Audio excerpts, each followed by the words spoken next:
There is confusion in what we deem as appropriate and what we deem as success, especially when the line between the two is blurred. If we're talking about self love and narcissism, how do we know when we've reached the limit that separates the two? When we become more selfish than self appreciative. Because even though you might not know it, becoming selfish as a result of loving yourself is much more common than you think. Think to yourself, have you ever met a person who always seeks to be the center of attention? Or have you ever met a person who always steers conversations back to themselves and never truly seems to listen to you? Maybe you've met someone who can't take criticism easily, or another that lacks the ability to listen and empathize. Have you ever known someone who can do all of these things and never bother to think about how you feel? All of these patterns in behavior amount to selfishness or apathy, and in the case of mental illness, can even mean narcissism. According to Mayo Clinic, narcissism is a personality disorder in which people show an extremely high sense of self importance.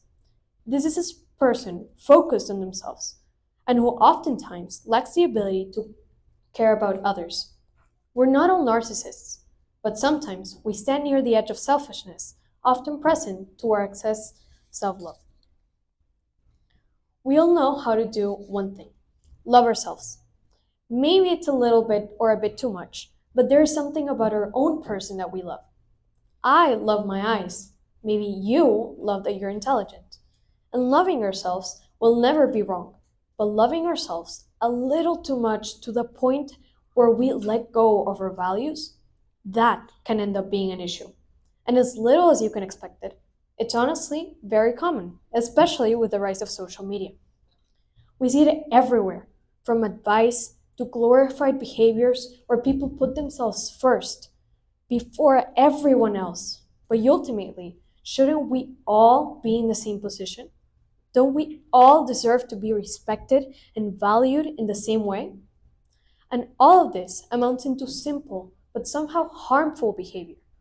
For example, one afternoon, I was sitting down with my friend, hoping to share my new findings on a topic that really interested me.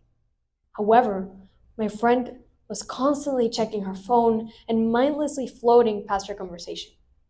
By the end of it, she hadn't listened to anything I had said and ended up changing the topic to a post she saw on social media.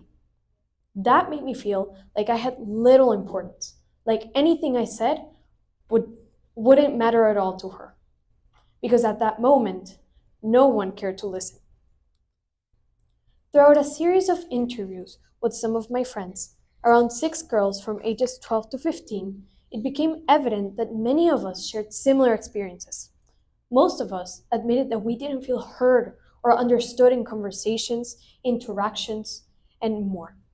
And in many cases, this is a result of crossing the line between self love and selfishness, crossing the lines of excess. When we become too focused on ourselves, we forget to give importance to other people. I have been there, and I have struggled to grow from it. I am still recognizing how I act, and I am still recognizing how I need to be to give all those people the importance that I give myself. Because becoming selfish without even realizing is something that can happen to all of us.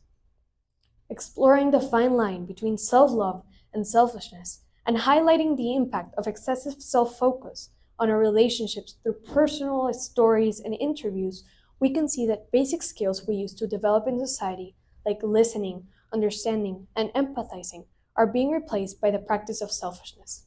It's important to learn how to balance the amount of love you have for yourself so you can love others too. Thank you.